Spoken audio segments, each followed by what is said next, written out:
one person can't change the world, but one person carrying a message can change the world. That's what I think is going on now. I think a lot of young people are realizing that their voice is ready to be heard. There are moments in life when a single voice cuts through all the noise, and you find yourself sitting completely still, unable to look away. Willie Nelson has been that voice for over 7 decades.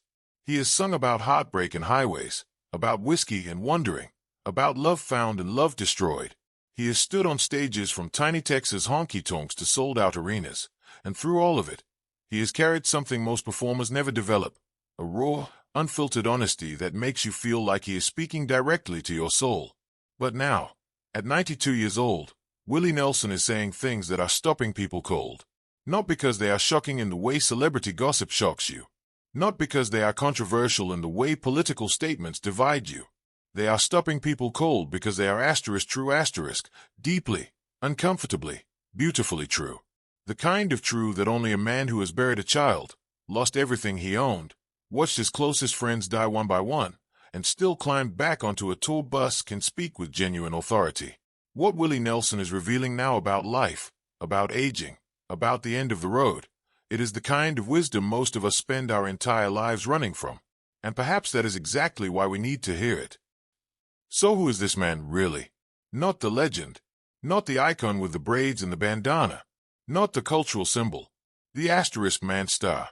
Because before Willie Nelson became the face of outlaw country, before he became a symbol of rebellion and resilience, he was a little boy in Abbott, Texas, standing in a dirt yard watching his mother walk away.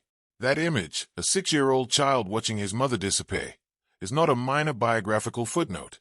It is the opening line of a story that would take 92 years to fully tell. Born on April 29, 1933, in a small central Texas farming community during the grinding misery of the Great Depression, Willie Hugh Nelson entered a world that had very little patience for softness.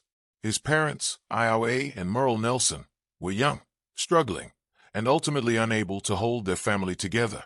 When the marriage dissolved, both Willie and his older sister Bobby were left in the care of their paternal grandparents, William and Nancy Nelson.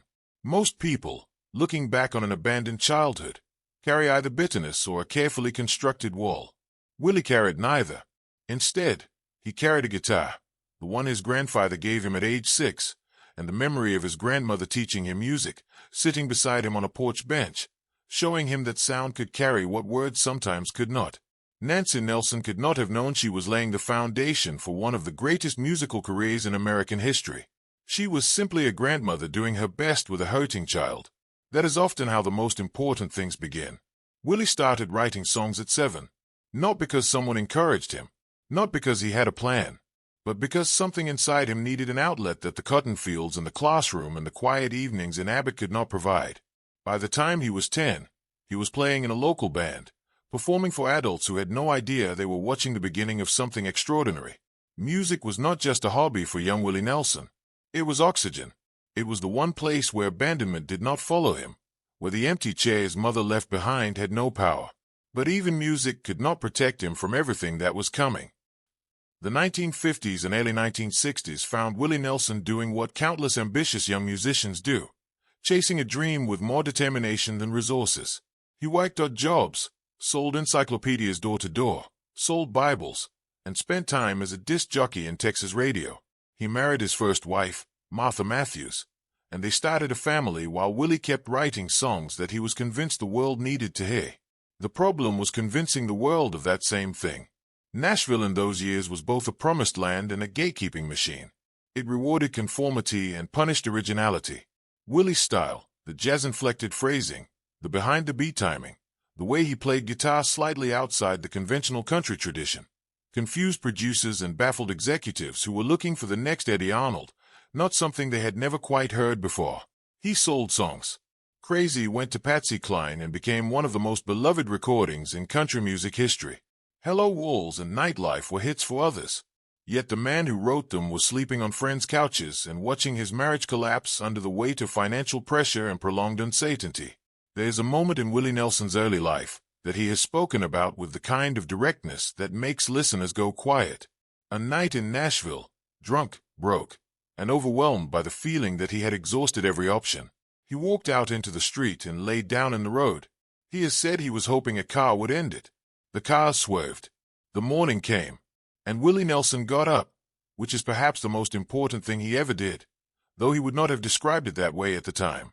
That is the detail that separates the mythology from the man. The legend is always triumphant.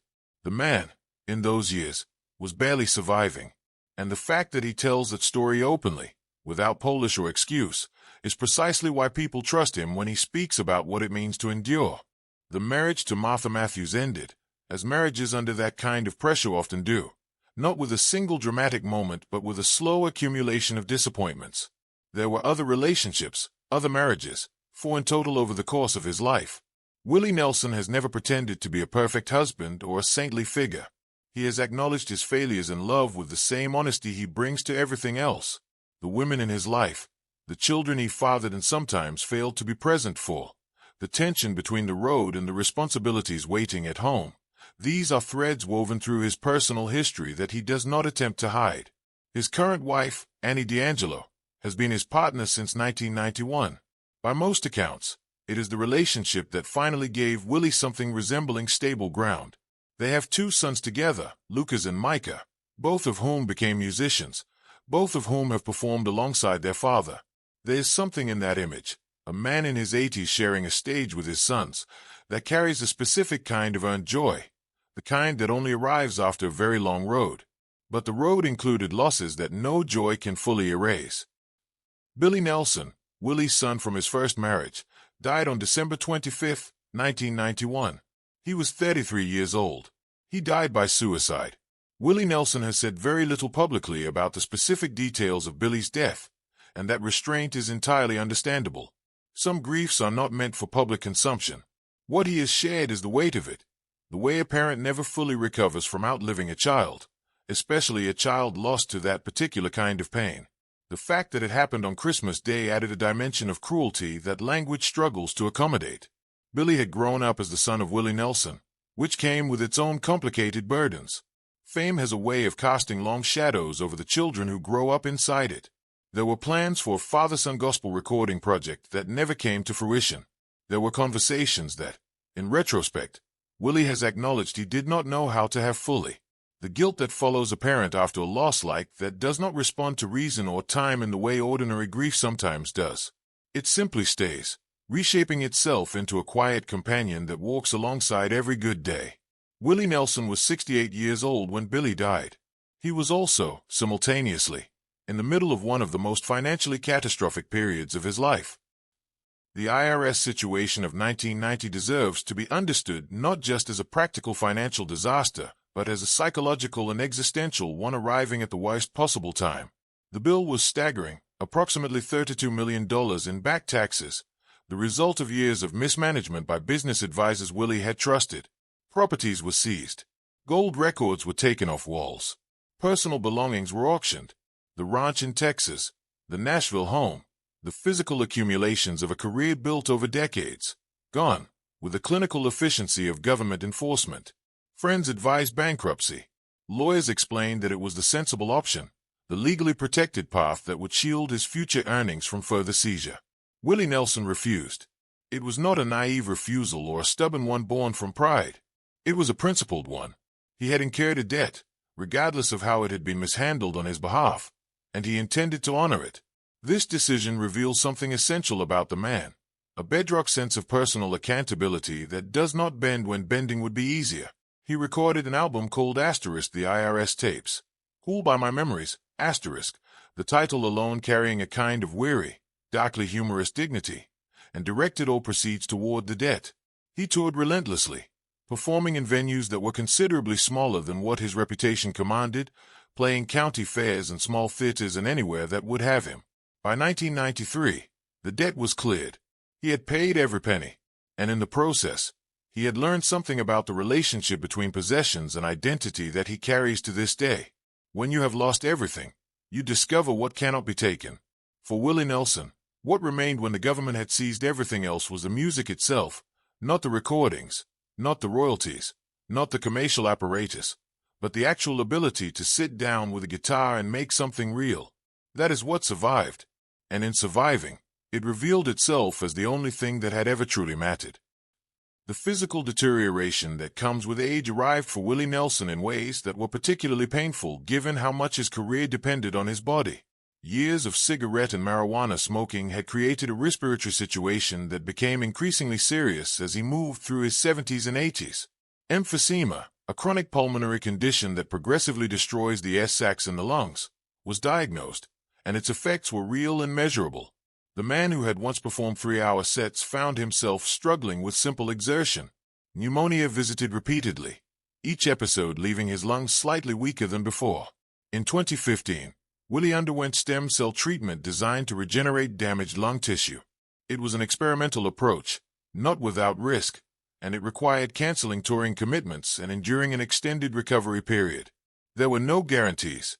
The medical team was cautiously optimistic, which is physician language for *we genuinely do not know*. Willie went through it anyway, because the alternative, accepting that his performing days might be finished, was not something he was prepared to accept. Then in 2022, he contracted COVID-19. For a man with already compromised lungs at the age of 89, this was not a minor illness. This was a genuine confrontation with mortality of the most immediate kind. His wife Annie transformed their home into a care environment and, by multiple accounts, refused to leave his side. There were days during that period when the outcome was genuinely uncertain. People who knew him began speaking in the careful, measured tones that people use when they are privately preparing for the worst. He survived, but something shifted. Willie Nelson emerged from that illness changed in a way that went beyond the physical. He had been close to the edge before. The night on the Nashville street, the years of drinking and self-destruction, the slow decline of his lungs. But this was different. This was his body, in its 90s, showing him in the clearest possible terms that the conversation about endings was no longer theoretical. The Highwaymen, the supergroup that brought together Willie Nelson, Johnny Cash, Waylon Jennings, and Chris Christopherson, were more than a commercial collaboration. They were a brotherhood forged from shared experience, shared stubbornness, and a shared refusal to be told how country music was supposed to sound or what a country artist was supposed to look like. All four men were outlaws in the original sense of the word, people who operated outside the established rules because the established rules had nothing useful to offer them. Waylon Jennings died in February of 2002. He was 64 years old, taken by diabetes and its complications. Willie and Waylon had been close for decades, not in the polished, publicist-managed way of industry friendships, but in the genuine, complicated, mutually supportive way of two people who recognized something essential in each other. Waylon's death was the first crack in the brotherhood. Johnny Cash followed in September of 2003, 7 months after the death of his wife June Carter Cash. He was 71. Cash's final years had been marked by creative renaissance. The American recording series produced with Rick Rubin had introduced him to entirely new generations of listeners, alongside a physical decline that was painful to witness. He had given everything he had to the music until there was nothing left to give. Willie attended the funeral.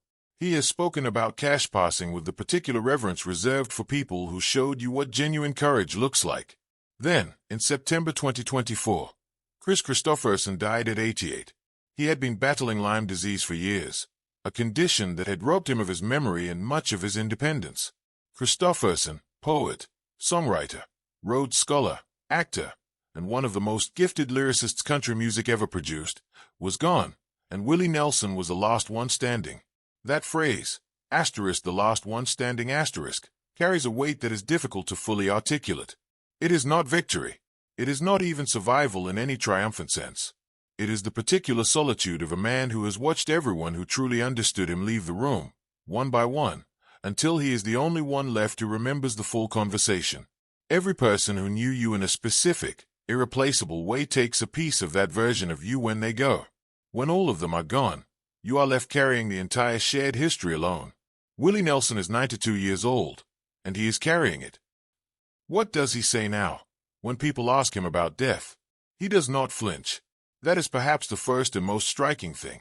There is no deflection, no pivot to something more comfortable, no performance of philosophical serenity designed to reassure the interviewer. He speaks about mortality the way a man speaks about weather, with acknowledgement, with a certain practical familiarity, and without fear. He has said that death, when he thinks about it honestly, seems less dramatic than the living spend their time imagining it to be. That so much of human suffering around mortality is not about death itself, but about the anticipation of it, the dread we carry, the sleepless nights, the desperate bargaining with time. He has said that his battles with his lungs taught him something the healthy cannot easily learn, that the body knows things the mind resists, and that when you have actually experienced your own breathing becoming difficult, when you have genuinely felt the machinery slowing down, something in the anxiety dissolves. Not because the prospect stops being real, but because the imagined version was always so much more terrifying than the reality. He speaks about the losses, Billy, Waylon, Cash, Christopherson, not as wounds that have healed but as presences that remain. He does not pretend that grief has a finish line. He does not offer the comfortable narrative of closure, because he does not believe in it. What he believes in is continuation, the idea that the people we love become part of how we move through the world, that they travel with us in ways that are difficult to name but unmistakably real. When he plays a song that he and Waylon wrote together, Waylon is in the room. When he performs a Christmas concert in December, Billy is somewhere in the hole. That is not wishful thinking. That is how love actually works when it has nowhere left to go. He has acknowledged, with characteristic directness, that he does not know what comes after. He has explored spirituality throughout his life. He is deeply read in Eastern philosophy, in Christian mysticism, in the kind of non-denominational wondering that serious thinkers tend toward when the traditional answers stop being satisfying. He does not claim certainty about the afterlife. He claims something more valuable, a comfort with not knowing, a genuine peace with the unresolvable mystery. There is a quality to Willie Nelson's relationship with time that is worth pausing on. Most people, as they age, either rage against the diminishment of their capacities or retreat into a kind of resigned acceptance that has a sadness to it. Willie does neither. He continues to record. He continues to tour, within the limits his health now imposes. He continues to collaborate with his sons Lucas and Micah, with other artists who grew up listening to him, with musicians who are young enough to be his great-grandchildren. He released an album in 2023. He is not performing as a kind of stubborn denial of his age. He is performing because music is not something he does. That distinction matters more than it might initially seem. People who define themselves by what they do become diminished when their ability to do it fades. People who understand themselves as something more fundamental, a way of being, a set of values, a particular quality of attention to the world, those people do not shrink when the body slows down. They simply continue being who they are, in whatever form the present moment allows. Willie Nelson at 92 is still recognizably the same consciousness that wrote Crazy in a Nashville apartment in 1961, that laid down in a street in despair and then got up again, that refused to declare bankruptcy when a lesser man would have taken the easy road, that kissed Charlie Pride on the lips in front of a hostile crowd and refused to apologize, that buried his son on a Christmas day and kept making music. The specific circumstances have changed dramatically. The man inside them has not. What Willie Nelson is revealing now, at 92, is something that we all feared hearing and simultaneously needed to hear. He is telling us that the end is real, that it comes for everyone, regardless of talent or fame or how much the world believes it still needs you, that no amount of success insulates you from grief, from loss, from the experience of watching everyone you love disappear before you, that a life fully lived is not a life free from suffering.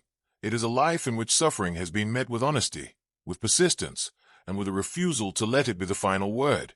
He is also telling us something about what actually matters in the long accounting. Not the awards, not the commercial success or the cultural recognition, not the resolution of old conflicts or the achievement of ambitions that once felt urgent. What matters, in the end, is the music you made. And by music he means not literally recordings, but the thing you created that was genuinely yours, that came from the deepest and most honest part of you, that you put into the world not because it was safe or strategic, but because it needed to exist. That is the thing that outlasts you. That is the legacy that actually means something. And he is telling us that the peace he has found, the genuine, unhurried, unperformative peace that comes through in every interview, every late career performance, every quiet public appearance, was not a gift.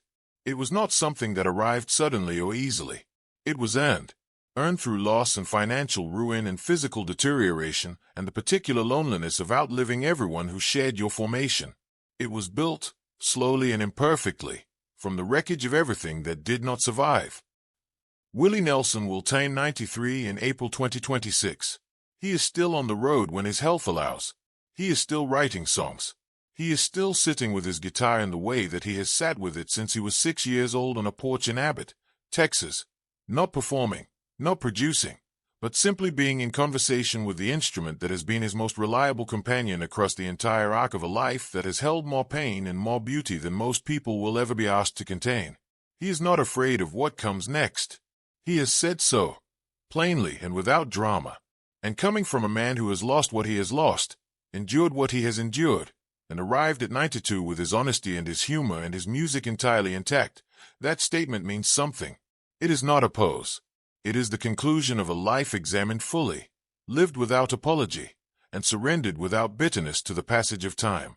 That is the thing Willie Nelson just revealed, the thing we feared hearing because it confirms what we already knew, that the road does end, for everyone, even the legends, and the thing we needed to hear because it shows us that the road can be walked with dignity, with love, with laughter, and without fear. He has given us music for 70 years. In these final years, he is giving us something rarer and more necessary, a model for how to face the inevitable with your eyes wide open and your heart still full. Some lessons can only be taught by people who have lived long enough to earn them. At 92, Willie Nelson has more than earned the right to speak, and we would all do well to listen. If Willie Nelson's story moved something in you, share this with someone who needs to hear it. Subscribe for more stories about lives lived with extraordinary courage and uncommon honesty. Thank you for watching.